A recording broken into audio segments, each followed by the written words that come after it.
नमस्कार, मी स्वामी षडाक्षरी. आज आपण सुरुवात करणार आहोत नवीन रिॲक्शनला. तुम्हा सर्वांना माहीत आहे, आरिल हलाइडच्या केमिकल रिॲक्शन आपण पाहत आहोत. आरिल हलाइडच्या केमिकल रिॲक्शन किती प्रकारच्या? 3 प्रकारच्या. कोणते 3 प्रकार? पहिली रिॲक्शन विथ मेटल पूर्ण केली. त्याच्यामध्ये बघितलं आपण Fittig reaction, Wurtz Fittig reaction, Wurtz reaction, Fittig reaction, Wurtz Fittig reaction. Fittig reaction मधला प्रोडक्ट होता बायफिनिल आणि वुड्स फिटिक रिॲक्शन मधला प्रोडक्ट होता सबस्टिट्यूटेड बेन्झीन किंवा सबस्टिट्यूटेड अरोमॅटिक कंपाऊंड असं पण त्याला आपण म्हणू शकतो. काल आपण बघितला एक भाग ज्याच्यामध्ये आपण बघितलं न्यूक्लियोफिलिक सबस्टिट्यूशन रिॲक्शन मध्ये. आता न्यूक्लियोफिलिक सबस्टिट्यूशन रिॲक्शन बद्दलची माहिती काल आपण घेतली. आपल्या सर्वांना माहित आहे न्यूक्लियोफिलिक सबस्टिट्यूशन रिॲक्शन मध्ये होतं काय, तर या ठिकाणचा हा जो सीएल असतो हा कार्बन आणि सीएल मधला बॉन्ड तुटतो आणि हा सीएल जो आहे तो न्यूक्लियोफाईलने रिप्लेस होतो. म्हणजे न्यूक्लियोफाईल येण्याची जागा ही कोणती होती? सीएल. आणि मग तुम्हाला माहित आहे हो का, हा कार्बन आहे, हा सीएल आहे, सीएल बॉन्ड ब्रेक होतो आणि मग त्या ठिकाणी प्रवेश करतो तुमचा न्यूक्लियोफाईल. म्हणजे न्यूक्लियोफिलिक सबस्टिट्यूशन रिॲक्शन होण्यासाठी सीएल बॉन्ड तुटावा लागतो. येणारा न्यूक्लियोफाईल हा कुठे येतो? सीएलच्या ठिकाणी. तर याबद्दलची माहिती ह्याच्या अगोदर आपण घेतलेली आहे. ओके, आज आपण सुरुवात करूयात एका नवीन भागाला. आज आपल्याला बघायचा एक नवीन भाग. कळालं का नाही कळालं? मग याच्यामध्ये अगोदर बघत असताना आपण बघितलं क्लोरोबेन्झीन पासून फिनॉल तयार केलं. क्लोरोबेन्झीन पुन्हा म्हटलं इलेक्ट्रॉन विथड्रॉइंग ग्रुप घेतलं की क्रियाशीलता वाढते. 1 NO2 घेतला, 2 NO2 घेतले, 3 NO2 घेतले आणि पिक्रिक ऍसिड तयार केला. समजलं का? सुरुवातीला फिनॉल तयार केला. ह्या सगळ्या गोष्टी आपण ह्याच्या अगोदर बघितलेल्या आहेत. आता आपण सुरुवात करूयात एका नवीन रिॲक्शनला आणि ज्या रिॲक्शनचं नाव आहे इलेक्ट्रोफिलिक सबस्टिट्यूशन रिॲक्शन. तुम्हा सर्वांना माहित आहे इलेक्ट्रोफिलिक सबस्टिट्यूशन रिॲक्शन म्हणजे काय नेमकं हे तुम्हा सर्वांना माहित आहे. आता लक्षात घ्या तुम्ही. आता हे तुमचा कोण आहे? क्लोरोबेन्झीन आहे. आता क्लोरोबेन्झीन मधला हायड्रोजनचा ॲटम जर या इलेक्ट्रोफाईलने रिप्लेस होत असेल, समजलं का? या ठिकाणचा हायड्रोजन ॲटम हा जर इलेक्ट्रोफाईलने रिप्लेस होत असेल, जर त्या ठिकाणी हायड्रोजनचा ॲटम हा इलेक्ट्रोफाईलने रिप्लेस होत असेल, तर अशा प्रकारच्या अभिक्रियेला म्हणतात electrophilic substitution reaction. Replacement of hydrogen atom by the electrophile is called as the electrophilic substitution reaction. In case of nucleophilic substitution reaction, hydrogen atom is replaced by the nucleophile. But in this case, hydrogen atom is replaced by the electrophile. आता मग हा इलेक्ट्रोफाईल या ठिकाणी येतो. आणि तुम्हाला माहित आहे इलेक्ट्रोफाईल म्हणजे ज्याच्यावरती पॉझिटिव्ह चार्ज आहे असा, त्याला इलेक्ट्रोफाईल असं म्हणतात. ठीक आहे. आता एक वाक्य कळालं आपल्याला. इलेक्ट्रोफिलिक सबस्टिट्यूशन रिॲक्शन मध्ये हायड्रोजनला जावं लागतं व त्या ठिकाणी इलेक्ट्रोफाईलला यावं लागतं. म्हणजे replacement of hydrogen atom by electrophile, that reaction is called as electrophilic substitution reaction. Concept clear?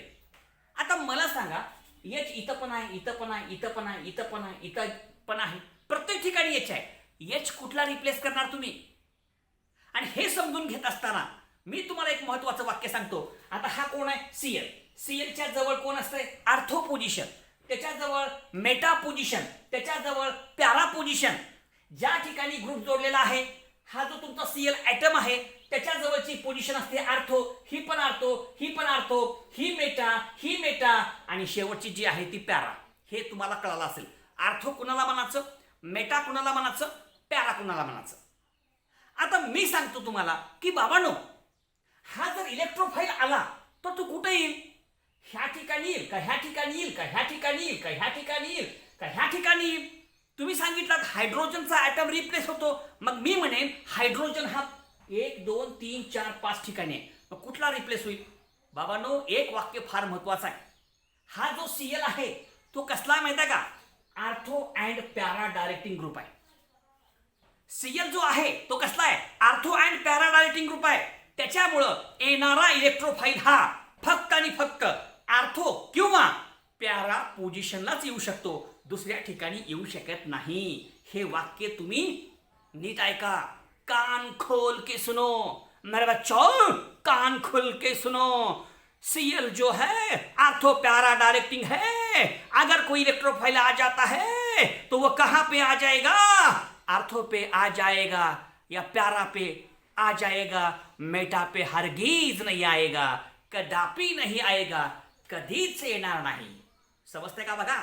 म्हणून लक्षात घ्या, सीएल हा आर्थो प्यारा डायलेक्टिंग ग्रुप असल्याने येणारा इलेक्ट्रोफाइल हा फक्त आर्थो किंवा प्यारा पोझिशन किंवा आर्थो आणि प्यारा ह्या दोन्ही ठिकाणी येऊ शकतो. मग का बरं कारण आहे सांगितलं, मग त्याच्या खोलात जायची गरज नाही. पुन्हा एक व्हिडिओ वाटते आपलं बरोबर आहे का? व्हिडिओ बक्कल झाली. आता डिटेल सांगत नाही, ज्या ठिकाणी डिटेल असेल त्या ठिकाणी आपण डिटेल बघू. फक्त एकच महत्वाचं वाक्य लक्षात घ्या, इलेक्ट्रोफिलिक सबस्टिट्यूशन रिॲक्शन मध्ये काय होतं, हायड्रोजनचा ॲटम हा इलेक्ट्रोफाइलने रिप्लेस होतो. इलेक्ट्रोफाइल म्हणजे काय तुमच्या समोर आहे. आणि हा सीएल आर्थो प्यारा डायलेक्टिंग असल्याने येणारा इलेक्ट्रोफाइल हा कुठे येतो? आर्थो किंवा प्यारा पोझिशनला. आता आपण एका एका रिॲक्शनला सुरुवात करू. आपण ज्या रिॲक्शन बद्दलची माहिती घेत आहोत त्या रिॲक्शनचं नाव आहे इलेक्ट्रोफिलिक सबस्टिट्यूशन रिॲक्शन. आता त्याच्यामधली एक एक अभिक्रिया या ठिकाणी आपण घेणार आहोत. ती प्रत्येक रिॲक्शन या ठिकाणी आपण लक्षात घ्यायची आहे. सर्वांना कळकळीची विनंती आहे, या ठिकाणी इलेक्ट्रोफिलिक सबस्टिट्यूशन रिॲक्शन होणार आहे, त्याच्यामुळं आर्थो आणि प्यारा पोझिशनला असलेल्या हायड्रोजननी कृपया बाजूला निघावे. आर्थो आणि प्यारा पोझिशनला असलेल्या सगळ्या हायड्रोजनना सांगण्यात येते, कळवण्यात येते, कृपया आपली जागा रिकामी करावी. आर्थो आणि प्यारा पोझिशनला असलेल्या हायड्रोजनच्या ॲटमनी आपापली जागा रिकामी करावी, कारण त्या ठिकाणी इलेक्ट्रोफाइल येणार आहे. इलेक्ट्रोफाइलचं आगमन थोड्याच वेळात होणार आहे. तरी आर्थो आणि पॅरा पोझिशनला असलेल्या सगळ्या हायड्रोजन ॲटमनी आपापली जागा रिकामी करावी. कळकळीची विनंती आहे, लवकरात लवकर आर्थो आणि पॅरा पोझिशनच्या खुर्च्या त्या ठिकाणची जागा रिकामी करावी. पॉज करून लिहा, मग बोलावतो इलेक्ट्रोफाइलला आणि मग रिॲक्शन कर.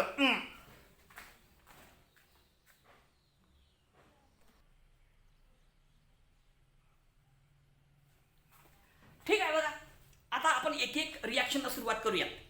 त्याच्यामधली इलेक्ट्रोफिलिक सबस्टिट्यूशन रिॲक्शन मधली पहिली अभिक्रिया ज्याचं नाव आहे हॅलोजनेशन रिॲक्शन. आता हॅलोजनेशन रिॲक्शन म्हणजे काय त्याची व्याख्या बघू. आता बघा, हायड्रोजन ॲटम जो आहे इथला निघून जायचा आहे आणि त्या ठिकाणी हा हॅलोजन येणार आहे. बघा, हॅलोजनेशन रिॲक्शन मध्ये काय होतं, आर्थो किंवा प्यारा पोझिशनला असलेला हायड्रोजन हा हॅलोजन ॲटमनं रिप्लेस होतो. म्हणजे replacement of hydrogen atom by halogen atom is called as halogenation reaction.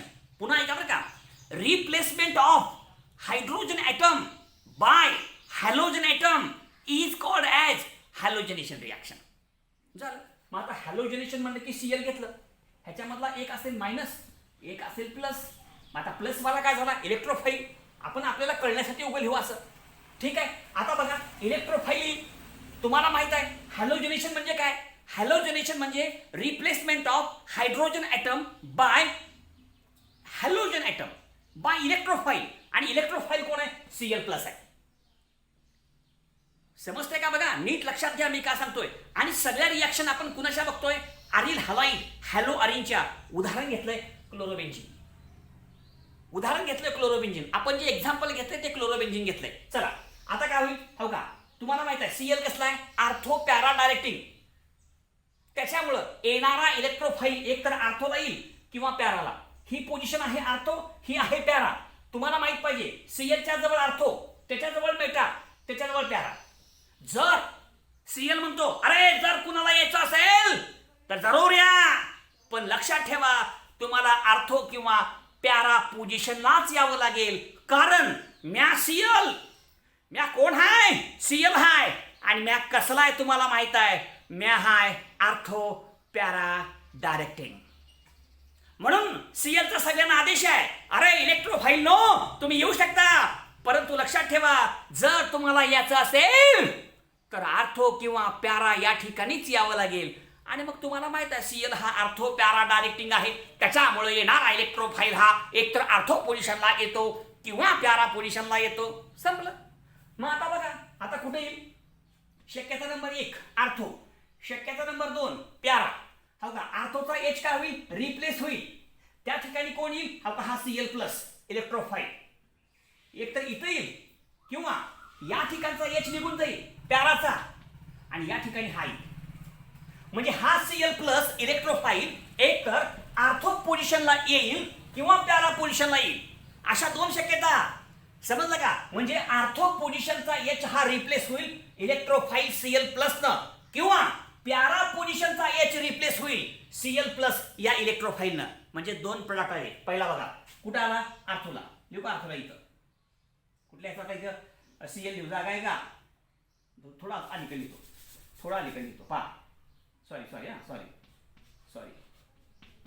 इथं होतं बरोबर. इथं आहे खाली. हा आता हे काय? आर्थो आहे, हे मेटा आहे, हे पॅरा आहे. Cl कुठं आला? आर्थोला. Cl आर्थोला संपलं. शक्यता नंबर 1. शक्यता नंबर 2, Cl कुठे येईल? पॅराला. पॅराला.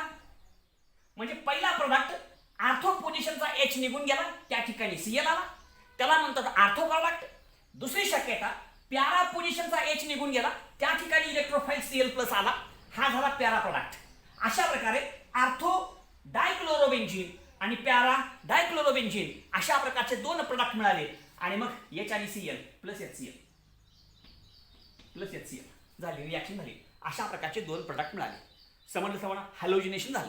Replacement of hydrogen atom by halogen atom is called as halogenation. कसं घडलं तुमच्या समोर आहे, व्यवस्थित समजून घ्या, घोळ करू नका. ठीक आहे. आता नाव लिहू प्रत्येकाचं. ह्याचं नाव काय? क्लोरोबेन्झीन.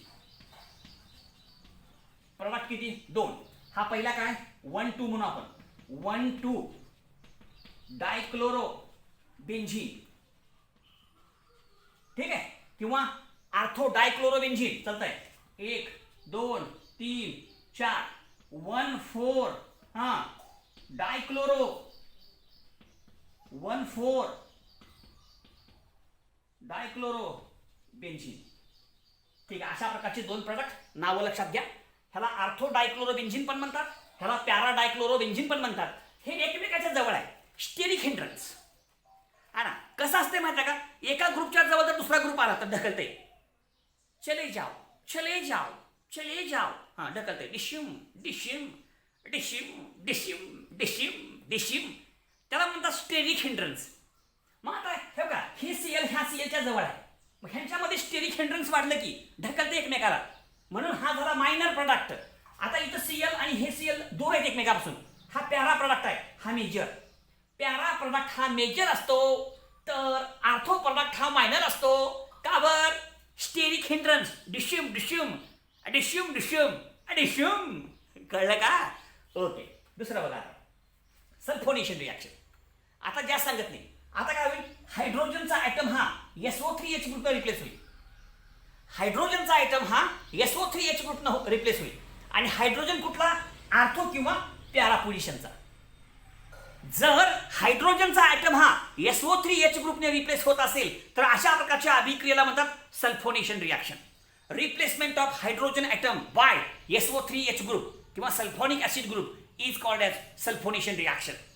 म्हणून या ठिकाणचा हायड्रोजन आर्थो किंवा पॅराचा हा SO3H ग्रुपला रिप्लेस होईल. कळालं का? आर्थो किंवा पॅरा पोझिशनला असलेला हायड्रोजनचा ॲटम हा SO3H ग्रुपला रिप्लेस होईल. That is a sulphonation. Replacement of hydrogen atom by SO3H group is called as sulphonation reaction. आता करू रिॲक्शन. त्यासाठी घेतलं सल्फ्युरिक ॲसिड. मग तुम्हाला माहिती आहे Cl कसला आहे? Ortho para directing. मग Cl काय म्हणतो? इलेक्ट्रोफाइल तुम आ सकते हो लेकिन अगर आपको आना है तो आप आ सकते हैं, लेकिन एक गोष्ट ध्यान में रखना, आपको आना है तो आप आ सकते हैं लेकिन आपको आर्थो प्यारा पोजीशन पे आना होगा, क्योंकि मैं आर्थो प्यारा डायरेक्टिंग ग्रुप हूं. मैं Cl आर्थो प्यारा डायरेक्टिंग ग्रुप हूं. अगर आपको आना है, इलेक्ट्रोफाइल हो, आप आ सकते हो, लेकिन कहा? आर्थो या प्यारा पोझिशन पे. बरोबर आहे का? हां. मग आता हो पहा, हिथला एच का होईल? रिप्लेस होईल किंवा हिथला रिप्लेस होईल पॅराचा. हा निघून जाईल, हिथं SO3H प्लस येईल आणि हा निघून जाईल, हिथं SO3H येईल, हिथं किंवा हिथं. हा तुमचा इलेक्ट्रोफाइल आहे, ह्याच्यावर निगेटिव्ह चार्ज लिहू आपण, ह्याच्यावर लिहू पॉझिटिव्ह चार्ज, आणि मग हा एकतर हिथं येईल किंवा हिथं येईल, हिथं किंवा हिथं येईल. संपलं. किती शक्यता? 2 शक्यता. पहिली शक्यता कोणती? आर्थोची. दुसरी पॅराची. मग कुठं आला होगा? आर्थोला. SO3H. दुसरी पॅरालाम.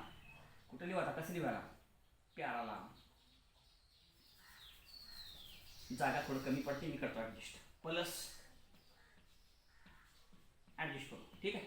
हे Cl आणि इथं खाली लिहू पॅराला SO3H. संपलं. अशा प्रकारचे दोन प्रोडक्ट आहेत. नीट समजून घ्या. आता नाव लिहायचं. पहिल्यांदा ह्याचं नाव लिहू क्लोरोबेन्झीन. एक एक रिॲक्शन लिहिताना दोन दोन नका. पुन्हा तुम्हाला जागा पूर्ण आपल्याला आहे की नाही. ओके क्लोरोबेन्झीन. आता हे काय होते 1 2 ह्याची प्रायोरिटी जास्त आहे SO3H ची म्हणून ह्याला 1 नंबर दिलं ह्याला 2 नंबर. नाव काय लिहू 2 chloro benzene sulphonic acid. Benzene sulphonic acid आणि ह्याचं नाव होते 1 2 3 4 इथे लिहितो 4 क्लोरो बेन्झीन सल्फोनिक इकडून लांब लिहितो 4 क्लोरो बेन्झीन सल्फोनिक ऍसिड. संपलं. इथं काय ओळखू ना तुम्हाला मला माहित आहे. व्यवस्थित लक्षात घ्या तुमचं तुम्ही. आता मी आधी लिहून लिहिला तोंडाने सांगितलं लक्षात ठेवा. संपलं. अशा प्रकारची हॅलोजिनेशन आणि ही सल्फोनेशन. अजून 3 रिॲक्शन्स आहेत. एक नायट्रेशन रिॲक्शन, दुसरी फ्रेडल क्राफ्ट्स अल्कायलेशन आणि अजून एक फ्रेडल क्राफ्ट्स असायलेशन. संपलं. तर ह्या पण गोष्टी पटापट आपण लिहून घेऊ. तोपर्यंत हे सगळं लिहून घ्या आणि ते आपण रिॲक्शन पूर्ण करून टाकू. ठीक आहे. ह्या सगळ्या रिॲक्शन्स आहेत इलेक्ट्रोफिलिक सबस्टिट्यूशन रिॲक्शन. ठीक लिहा.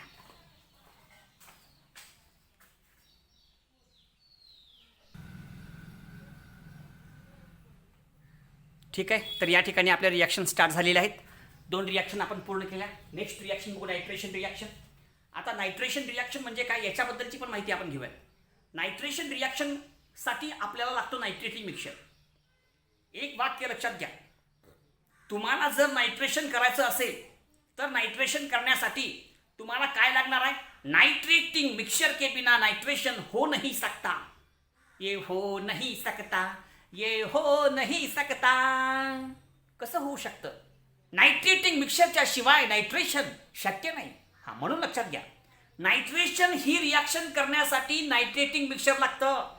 नायट्रेटिंग मिक्सचर कशाला म्हणतात हे तुम्हाला माहित पाहिजे. आपल्याला लिहितं कॉन्सन्ट्रेट नायट्रिक ऍसिड आणि concentrate sulphuric acid. Concentrate nitric acid आणि कॉन्सन्ट्रेट सल्फ्युरिक ऍसिड म्हणजे कॉन्सन्ट्रेट HNO3 अधिक कॉन्सन्ट्रेट H2SO4 या दोघांचं मिश्रण त्याला म्हणतात नायट्रेटिंग मिक्सचर. हे लागतं आणि ह्याला पण असं लिहितात HNO3 म्हणजे OHNO2 एकच दोघांचा अर्थ आहे. हे कळावून लिहिलं आणि ह्याला म्हणतात नायट्रेटिंग मिक्सचर. ठीक आहे. तुम्हाला काय करायचं आहे नायट्रेशन. नाइट्रेशन म्हणजे काय what is mean by nitration. Nitration बोले तो क्या बरोबर आहे का. मग आता व्याख्या आपण अगोदर केली त्याप्रमाणे करा. पुन्हा इथला हायड्रोजन निघून जाणार त्या ठिकाणी NO2 ग्रुप येणार. NO2 कोण आहे इलेक्ट्रोफाइल आहे. OH NO2 प्लस होतो आहे की नाही. हा OH NO2 प्लस झाला म्हणजे हा झाला तुमचा इलेक्ट्रोफाइल. काय होतं आर्थो पोझिशनचा किंवा पॅरा पोझिशनचा हायड्रोजनचा ऍटम हा इलेक्ट्रोफाइलने रिप्लेस होतो. तो इलेक्ट्रोफाइल कोण आहे NO2 प्लस आहे. काय केलं मग replacement of hydrogen atom by NO2 group nitro group is called as nitration reaction आहे की नाही. म्हणजे आर्थो किंवा पॅरा पोझिशनला असलेला हायड्रोजनचा ऍटम जर NO2 प्लस या इलेक्ट्रोफाइलने रिप्लेस होत असेल तर अशा रिॲक्शनला म्हणायचं नायट्रेशन रिॲक्शन. म्हणून व्याख्या सांगतो परत replacement of hydrogen atom by NO2 group और nitro group that is the electrophile is called as nitration reaction. आता करू नायट्रेशन रिॲक्शन. चला आता कोण येणार NO2 प्लस येणार. रिॲक्शन कोणती आहे इलेक्ट्रोफिलिक सबस्टिट्यूशन रिॲक्शन. येणार कोण मग इलेक्ट्रोफाइल. इलेक्ट्रोफाइल आ गया तो इलेक्ट्रोफाइलिक बोलने का, न्यूक्लियोफाइल आया तो न्यूक्लियोफिलिक बोलने का. बस फोकट में दिमाग नहीं लगाने का. कौन आ रहा है NO2 प्लस आ रहा है. NO2 प्लस कौन है इलेक्ट्रोफाइल. तो बोलो इलेक्ट्रोफिलिक सबस्टिट्यूशन रिॲक्शन. कळालं का नाही कळालं. मग आता बघा ही आर्थो पोझिशन ही पॅरा पोझिशन. आर्थो पोझिशनचा H रिप्लेस होतो किंवा पॅरा पोझिशनचा H रिप्लेस होतो. कशानं तुमच्या ह्या इलेक्ट्रोफाइल प्लस चार्ज काय लिहायची गरज नाही. तुम्हाला लक्षात येते. ओके हे असं लिहू शकता किंवा तुमच्या मनावर. आता हा एक तर हिथं येईल किंवा हिथं येईल. दोन शक्यता, एक तर आर्थोला येईल किंवा पॅराला. कोण? NO2. NO2 आला आर्थोला, NO2 आला पॅराला. झालं. हे आधीच केलेला मुद्दा मी पटकन व्हावं म्हणून. ठीक आहे. आता इथं H आहे आणि इथं OH आहे म्हणजे प्लस H2. झालं. अशा प्रकारे तुम्ही हा घेतला क्लोरोबेन्झिन, क्लोरोबेन्झिन घेतला आणि त्याचं केलं तुम्ही नायट्रेशन. नायट्रेटिंग मिक्सरच्या साह्यानं दोन आले प्रोडक्ट, दोन. त्या दोन पैकी हा आहे आर्थो प्रोडक्ट, हा आहे पॅरा प्रोडक्ट. प्रत्येक रिॲक्शन मध्ये आपल्याला दोन दोन प्रोडक्ट मिळतात. त्यापैकी एक आर्थो आहे, एक पॅरा आहे. आणि लक्षात ठेवा, येणारा इलेक्ट्रोफाईल हा आर्थो किंवा पॅरा पोझिशनलाच येतो, कारण Cl हा आर्थो पॅरा डायरेक्टिंग ग्रुप आहे. हो, लक्षात घ्यायचं. हा, म्हणून लक्षात ठेवा, Cl हा आर्थो पॅरा डायरेक्टिंग असल्यामुळे हे सगळं होतं. आता नाव लिहू. ह्याचं काय हो? चल नंबरिंग द्या. कसं येईल? 1 2 1 क्लोरो, हा 2 नायट्रो, बरोबर आहे का? 1 ला Cl, 1 क्लोरो, 2 ला नायट्रो, 2 नायट्रो आणि सगळ्या शेवटी बेन्झीन. सोपं नाव आहे. ह्याच्या अगोदर वेगळ्या प्रकारे दिलं. आता हे वेगळा चलतं. हे मी 1 2 3 4, हा हा 1 ला काय? क्लोरो, 1 क्लोरो, 4 ला काय? नायट्रो, 4 नायट्रो, बरं का? आणि शेवटी नुसतं बेन्झीन उरलं म्हणून बेन्झीन. ठीक आहे. अशा प्रकारची ही नायट्रेशन रिॲक्शन पूर्ण झाली. प्रत्येक रिॲक्शन तुमचं तुम्ही लक्षात घ्या. अगदी सोप्या रिॲक्शन्स आहेत, जास्त वेळ लावायची आवश्यकता नाहीये. फार उशीर होते चॅप्टरला आपल्याला, त्याच्यामुळं आपण लवकरात लवकर चॅप्टर पूर्ण करण्याचा प्रयत्न करूयात. सगळे बघा, आपण सगळा अभ्यासक्रम पूर्ण करूयात. तुम्ही काळजी न बघा. समजलं का? प्रत्येक व्हिडिओ व्यवस्थित होणे फार महत्त्वाचं आहे. आणि आता आपण पहिल्या चॅप्टरला सुरुवात केलेली आहे, त्याच्यामुळे थोडंसं पहिला चॅप्टर सावकाश होते, पुन्हा हळूहळू स्पीड वाढते आपली. समजते का? आणखीन काही प्रॉब्लेम असेल तर कमेंट करा. कायम कमेंट करणं, तुमचं कमेंट करणे म्हणजे आम्हाला शाबासकी. त्याच्यामुळे कमेंट करणं फार महत्त्वाचं आहे. त्याच्यामुळे आमची एनर्जी वाढते आणि पुन्हा आम्ही जो मला कामाला लागत असतो. तुमचं कमेंट हे आमच्यासाठी फार महत्त्वाचं आहे. चला आता नेक्स्ट, अल्कायलेशन रिॲक्शन. तुम्हाला माहिती आहे अल्किल म्हणजे आर. आपण काय घेतलं? CH3. अल्किलचं उदाहरण CH3, मिथायलेशन. आर घेतली की अल्कायलेशन, CH3 घेतलं की मिथायलेशन. आता डायरेक्ट व्याख्या सांगतो. Replacement of hydrogen atom by alkyl group. Replacement of hydrogen atom by alkyl group. Replacement of hydrogen atom by alkyl म्हणा, अल्काइल म्हणा, अल्किल ग्रुप, अल्काइल म्हणतो आपण. That is called as alkylation reaction. पुन्हा त्याच प्रकारची reaction, पुन्हा वेगळे सांगायची गरज नाही. हो का? हे तुमची आर्थो पोझिशन इथं H आहे, ही तुमची पॅरा पोझिशन इथं H आहे.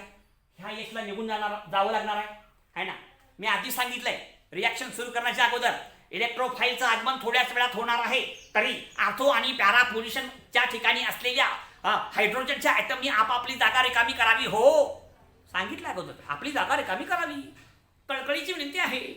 जागा रिकामी केला. चला H, चला तिथं कोण येणार? इलेक्ट्रोफाईल कोण आहे? हा CH3 प्लस आहे. हा प्लस, हा मायनस. ठीक आहे. हा एक तर इथं येईल किंवा पाणी किंवा इथं येईल. दोन शक्यता. पहिली शक्यता आर्थोची CH3, दुसरी पॅराची CH3. झालं. काय उरलं? H आणि Cl प्लस HCl. कळलं का? बघा, थोडं फास्ट सांगतोय पण कळते आता. नुसतं आर्थो पॅराला चिटकावाचं, रिॲक्शन कोणती आहे त्याप्रमाणे चिटकावाचं. आणि ह्याला म्हणतात Friedel Crafts alkylation. Friedel Crafts alkylation. नाव लिहू. क्लोरोबेन्झिन. आता बघा, बेन्झीन रिंगला जर CH3 जोडला तर त्याचं फेमस नाव टुलिन आहे. बेन्झीन रिंगला जर CH3 जोडला तर त्याचं नाव टुलिन आहे. आणि ज्याला स्पेशल नाव असतं त्याला पहिला प्रिफरन्स द्यायचं. म्हणून ह्याची प्रायोरिटी जास्त CH3ची. 1 2, 2 ला Cl जोडले, 2 क्लोरो आणि हे सगळं मिळून टुलिन. 2 क्लोरो टुलिन. इथं पण 1 2 3 4, 4 ला क्लोरो आहे, 4 क्लोरो टुलिन. संपलं. आता लास्ट आहे असायलेशन. असाइल ग्रुप कशाला म्हणतो माहिती आहे का? RC+O हा असाइल ग्रुप आहे. जर आर्थो किंवा पॅरा पोझिशनचा हायड्रोजन हा असाइल ग्रुपनं रिप्लेस होत असेल, that is called as acylation reaction. Replacement of hydrogen atom by acyl group is called as acylation. पुन्हा ऐका, replacement of hydrogen atom by acyl group is called as acylation reaction. ठीक आहे. RC+O म्हणजे acyl. RC+O म्हणजे acyl. RC+O म्हणजे acyl. तिथे घेतलं CH3CO, CH3C+O आणि हा CH3C+O म्हणजे असिटिल, असिटिल, असिटिल झालं. आता पुन्हा ते जोडा. हायड्रोजनचा ॲटम ॲट आर्थो आणि पॅरा पोझिशन काय होईल, रिप्लेस होईल. कशानं, इलेक्ट्रोफाईलनं. इलेक्ट्रोफाईल कोण आहे, तो का हा तुमचा मायनस आणि हा तुमचा प्लस. हा मायनस आहे, हा प्लस आहे, लक्षात घ्या बरं का. हा आणि मग हा संपूर्ण भाग जो आहे, हा संपूर्ण भाग हो का, एक तर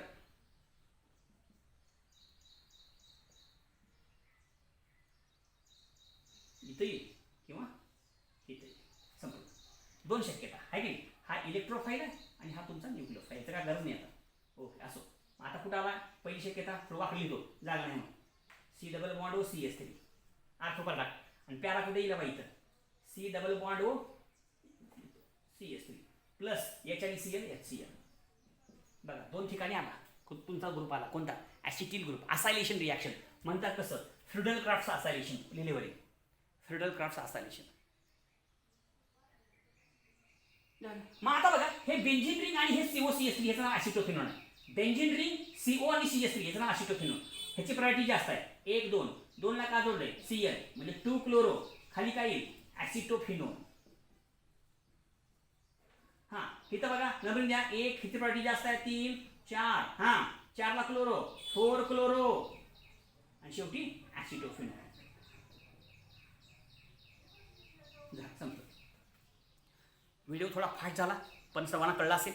प्रत्येक ठिकाणी हायड्रोजनचा ॲटम निघून जातोय. हायड्रोजन कुठला निघून जातो हे पण तुम्हाला माहित आहे. प्रत्येक ठिकाणी हायड्रोजनचा ॲटम हा आर्थो किंवा पॅरा पोझिशनचाच निघून जातोय, कारण Cl हा आर्थो पॅरा डायरेक्टिंग ग्रुप आहे. बरोबर आहे. 5 नावं घेतले, 5. नंबर 1 हॅलोजिनेशन रिॲक्शन, हायड्रोजन ॲटम हा हॅलोजननं रिप्लेस झाला, तिथं उदाहरण घेतलं आपण Cl. दुसरी सल्फोनेशन रिॲक्शन, त्याच्यामध्ये आर्थो किंवा पॅरा पोझिशनचा हायड्रोजनचा ॲटम हा SO3H ग्रुपनं रिप्लेस झाला. असे 2 प्रोडक्ट अगोदर बी आले, ह्याच्यामध्ये बी आले.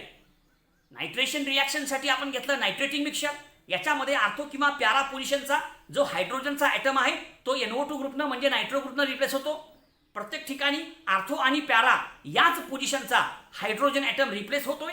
इथं पण 2 प्रोडक्ट आले. पुढची रिॲक्शन केली आपण अल्कायलेशन रिॲक्शन, फ्रिडल क्राफ्ट प्रकारची. त्याच्यामध्ये आर्थो आणि पॅरा पोझिशनचा हायड्रोजन ॲटम, आर्थो किंवा पॅरा पोझिशनचा हायड्रोजन ॲटम हा अल्किल ग्रुपनं CS3 त्याचं एक्झाम्पल आहे, त्यांना रिप्लेस झाला. पुन्हा 2 प्रोडक्ट आले आणि या ठिकाणची जी असायलेशन रिॲक्शन आहे, RC डबल बॉन्ड ओला असाईल म्हणतात, RC डबल बॉन्ड ओला असाईल म्हणतात. आणि या ठिकाणी आर्थो किंवा पॅरा पोझिशनचा हायड्रोजन ॲटम हा असाईल ग्रुपने रिप्लेस झाला. अशा प्रकारे प्रत्येक रिॲक्शनमध्ये 5 प्रोडक्ट तयार झाले. सॉरी 5 रिॲक्शन आहेत आपल्या आणि प्रत्येकामध्ये 2 प्रोडक्ट तयार झाले. संपलं. मेरे 2 प्रोडक्ट, एक मायनर एक मेजर. आता मायनर का बरं, मेजर का बरं? जवळ असल्यावर स्टेरिक हिंड्रन्स आहे म्हणून दूर असला की मेजर, जवळ असले की मायनर. दूर व्हायची शक्यता जरा जास्त असते. अशा प्रकारे हा संपूर्ण भाग घेतला. नेक्स्ट पिरियडला थेरॉटिकल भागाला सुरुवात करू. या चॅप्टरमधल्या रिॲक्शन्स आपण घेतलेले आहेत. आता थेरॉटिकल भाग आहे, तो थेरॉटिकल भाग पण या ठिकाणी आपण पूर्ण करू आणि लवकरात लवकर हा चॅप्टर आपण पूर्ण करण्याचा प्रयत्न करूया. धन्यवाद.